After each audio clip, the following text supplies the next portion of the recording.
back to the Bucket Think Tank. So, we have a special comic today, which I felt was really appropriate because we are overdue for a look back into the Absolute Universe.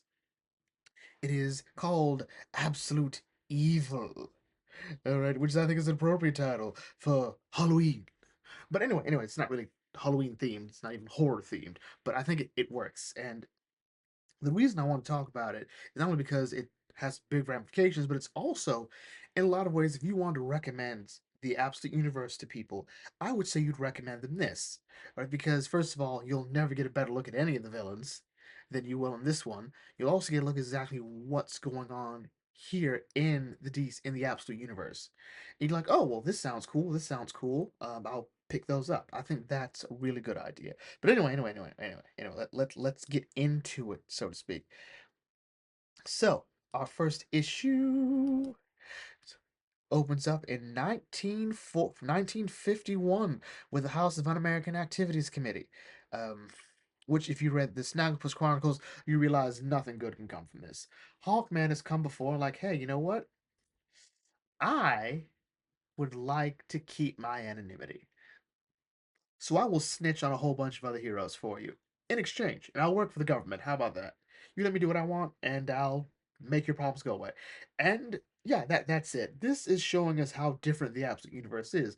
And I think for real quick, for those of you that may not know, DC started off their new initiative, their new launch of stories with something called DC All In, where Darkseid effectively creates his own universe. All right, that's the shortest, simplest way to explain it. And in that universe, um, hope is not the default setting.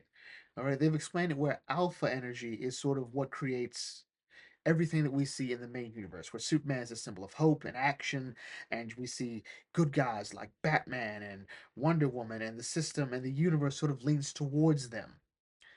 In the absolute universe, that's not a thing at all. Like everyone's going to sort of be different. All right, the universe is not leaning towards heroes, leaning towards villains, and it's been a fun take on it. So here we are, sort of seeing the absolute universe, sort of showing that Hawkman, a member of the JSA, and hero, is selling his people out to the House of American Activities Committee and willing to become a government dog. Now we cut to Green Arrow. Get a good look at him, kids. Get a good hard look at him. He has had it with he's found out some stuff. He's found out some stuff about an island, about Slade, old Jubal Slade, and he's like, you know what? No, they control too much. You know, the corporations, the government, it's too much.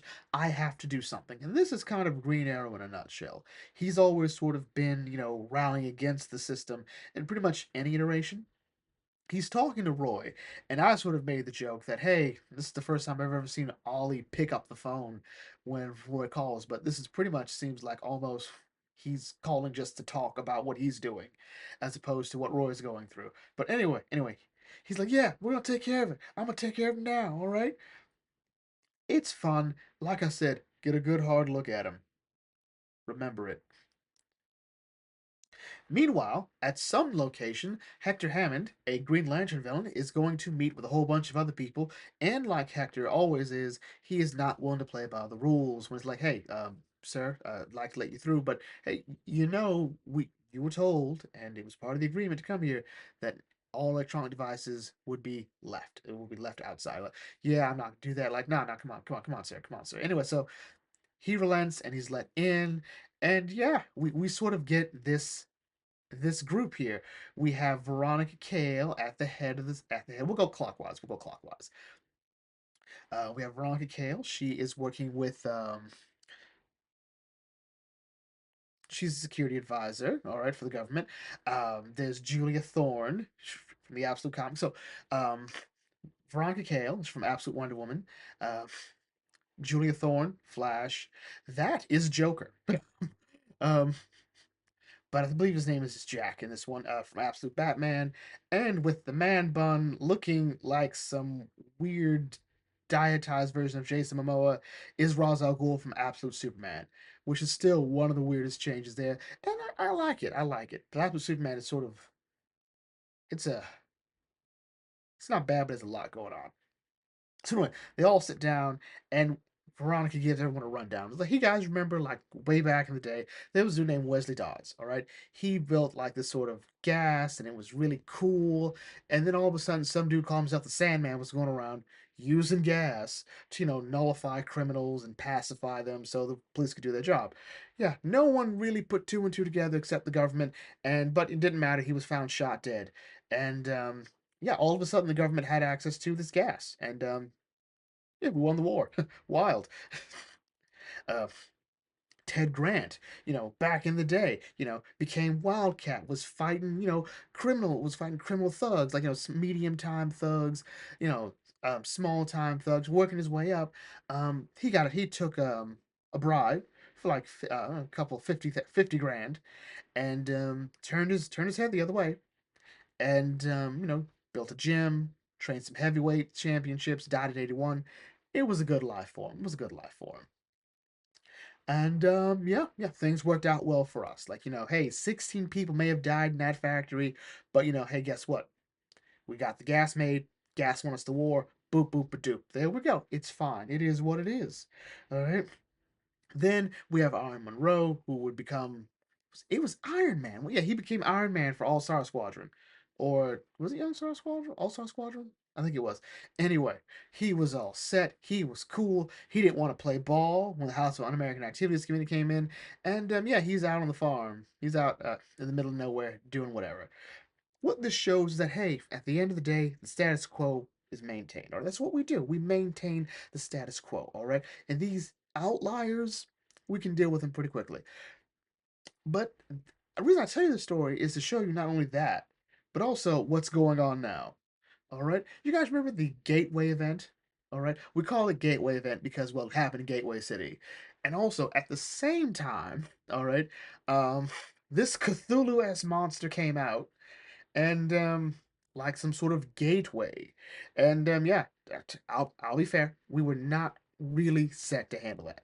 But this magnificent um enemy came in. All right, this buckaroo, this broad with a big old sword came in, and she fought the monster, but she also interfered in military operations, took command of military assets, and after she had the day, she sort of walked off. Why was she not arrested? Why was she not apprehended? Why was she not brought in for questioning?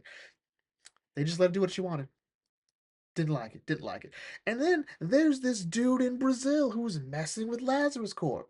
All right, ruining operations in Brazil. All right, and if you read Absolute Superman, it's kind of weird that while Lazarus Corp is mentioned, no one's really concerned about this anywhere else, because Lazarus Corp does not do things subtly. All right, he's been destroying equipment, roughing up peacemakers. Even one of the peacemakers wrote a very, very touching article about him, about this figure, this absolute sort of what were we calling him? Superman? What is he called? I don't know. I don't know. Some sort of alien dude. It's like, okay. And then in Gotham City, because of course it's Gotham City, all right, some dude who we were guessing is human is going around being a problem. All right, fighting crime, undermining the police's authority, and as Joker points out, like he didn't take the money. Like yes, unlike Wildcat, he didn't take the money. This sort of points out like this is becoming a problem. All right,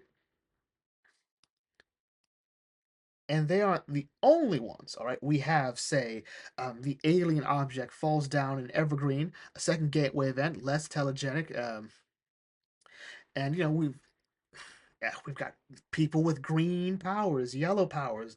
Dude with a black hand going around causing a lot of problems. Uh, some kid in a telepathic monkey. All right, all right. From Left Fort Fox, all right, and that was a whole issue. Like, yeah, Julia, I don't know how you thought that was planned. Like, why'd you let him release the monkey? He befriended the monkey, all right, and some dude with a Martian, that with really, really trippy art, which, if you ask a lot of people, is doing the heavy lifting for that book. And I wouldn't say that's untrue, but yeah, it's gonna be weird if you do a crossover with Absolute Martian Manhunter. I think it would have to go in maybe Flash or Green Lantern. I can't see it working anywhere else. Um, but then again, we'll see. And so this is just the beginning. We don't know what's going on, all right? But we don't know and we can't know, all right? And that's sort of the problem. But we do know things are escalating, all right? These new threats are more dangerous than anything before. The greatest danger they can pose is what they can convince other people to do, what they can inspire. Peacekeeper agents ignoring protocol, military officers taking orders from civilians, seasoned cops refusing to open fire on a man dressed as a bat. There is order in the world, there is a hierarchy. These things make a mockery of that. They could topple everything if allowed to, if we allow them. I'm like, okay, okay. And Kale's like, okay, so you guys, you've got resources. That's great. I know you've all got your own plans, your own methods of handling it, but let me come and help out.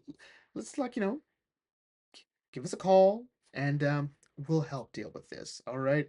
Your resources, our resources, boop boop doop. And Hector Hammond is like, yeah, no, no, look, I got this. This is fine. You people may not be able to handle your problem, but look, I've got one, two, three people who are sort of out of the loop here. Like, I don't have to admit this is a problem for me, but I think I've got this. Rosa goes like, no, no, I think you do need help. And so, show what's going on, Kale. Show what's going on. So Kale's like, yeah, send in the Hawkman. Hawkman comes in, drops Oliver Queen. I'm like, oh, like I said, get a good look at Ollie. Get a good look at Ollie. Oh, Ollie, Ollie, you died how you lived. Getting shot. Like, call this a demonstration. All right, call this a demonstration of what we can do. All right, this took us a day. We dealt with this day. All right, I'm like, oh, okay. We really just we fridged Oliver Queen. About time. And so now we sort of see everything going on here. Like, okay, sure, but everyone else isn't quite on board. Like Julia Thorne is like, yeah, I still don't know. I still don't know like what is going on here. Now Joker's like, you know what? Um, I would like to speak, and we don't have to be friends. All right. He is talking about like, I'm gonna share some stuff with you, some really, really heavy stuff here. All right, super important stuff, and I need your discretion that this will never leave this room. Roz, with his glasses on, is streaming this directly to Brainiac. Brainiac's like, yeah, go ahead, yeah, total. He will not leave this room. I got you. I won't tell anybody outside of this room. Everybody here, everybody got that? Don't tell anybody outside of this room. So anyway. So his scientists have been looking for something beyond what is called the God particle, which is considered to be like the final piece to explain how quantum mechanics works, the sort of key to everything. Like we go just far into that, we can it's the final frontier, all right? But they looked a bit further. Oh, they looked so much further, and they found something interesting. All right, they found something called the omega particle. This doesn't explain how things came to be, but how they behave, what they react to. That it is a spiritual dimension to it. It has a moral dimension. All right. And what they're saying is, all right, there's a part of it that understands good and evil. And he's like, no, you're joking. Rise goes, no. He never jokes. He never jokes. I find hilarious. What do you? The idea is order order and ordained. All right, water falls down. All right, water is wet. All right, the rain falls down. All right, sun rises. This is the natural order of things. All right, the rich get rich, the poor get poor. These people that aren't winning see that they have to rally against the machine. That something is wrong. That they are the ones that are wrong. They are destroying the natural order, and we cannot let that happen, ladies and gentlemen. My non-friends, my members. All right, my fellowship. All right, what we must do to resolve this is to become justice. All right. And to that, we need to form a Justice League. And oh my God, they're at the Justice League headquarters. They are forming the Justice League. And yeah, it's kind of wild when you think about that. Because, like we said before, Darkseid created this universe, this reality. That's what the Omega Particle is. Its essence, effectively just Darkseid. mm, omega energy or the omega particle going in saying, hey, no, all right, we don't rally against the system. We don't change things. Everything that is as it will be. Or people who want to like who aren't happy that poor people exist. Yeah, that's their own problem. All right. As it says, rich get richer, poor get poor. That is the way of things. All right. Right? People commit crimes. Ah, so what? All right. That is what they do. All right. They rally against the system, but they doing their job. All right. Again, everything is as it should be. These people are the problem. All right. This Wonder Woman, this Batman, this what are we calling him? Are we calling him Superman? I don't know. Like these things that are sort of changing people's minds, having them act outside of their parameters is a problem, and it is an injustice. So we must become justice. Oh, you're rambling, aren't you? Yes, I am. That would be where it ends, but no, we got more to do. We got more to do. Brainiac is like, okay, that was interesting. I, whew, learned a lot today. Mirror like, so, that's cool. So about the mirror world, yeah, man, yeah, we're in. We got more stuff to do here, but we need to help out. Make the call, and they call Lex Luthor. I've never seen Lex look so gay. Oh my god. Oh my god. I don't. It just it's the soft face, the beard, the hair. Lex has hair. Again. Oh. Well, of course, the accident didn't happen. It took his hair away, so that makes sense. But oh, and that is not his sister apparently, so that's great. Um like, hey, how can I help you? So yeah, this is getting wild. So Absolute Evil is sort of I think it was a really good story. I think because we have all these different people coming in from different books. And I think the alluring part would have been to have Superman and Batman just sort of meet somehow, or Batman and Wonder Woman, which apparently is going to happen. And have that be, they're like, no, no, no. Have the bad guys meet up and have them talk about what's going on here. This is basically the founding of the JSA. All right, or of the Justice League as it's being more apt to. Even the way they put their hands in and the table they all come to reminds me of the JSA. So yeah, that to me was, I think, cool. Now I think that was intentional. Um, it was nice to see all these different characters coming together. Um, it's also weird because does that work?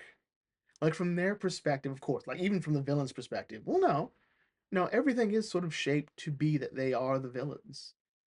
But I mean, like your Batman, your Wonder Woman's, because all these characters have gone through, and they're not just like interfering; they're changing people's minds, radicalizing them. So yeah, it kind of works. It's a good story. Like I said, um, you got a good look at Ollie, right? I expect if we do get an Absolute Green Lantern, it'll be Roy Harper next because he was on the phone with Roy. So that'll be fun. That'll be fun. For example, for Absolute Flash, the Flash there isn't Barry or Jay, it's Wally. So that works out. Um, the main Green Lantern is Joe, not Hal, or Alan, or John, or Kyle. We haven't seen Kyle yet, or Guy, but we haven't seen what's going to come of Guy, so we don't know yet. Overall, though, I enjoyed this issue. I'm looking. It really does. It did sort of. Even though I was reading every Absolute story, this got me more excited for the Absolute universe. So, yeah, yeah. I think we're rambling here. So yeah. Anyway, if you're new to the Bucket Think Tank, feel free to like, comment, share, subscribe, smash the thumbs up button. I'll catch you all later. This is Bucket Think Tank signing off. Thanks for watching. As always, may your fandom serve you well.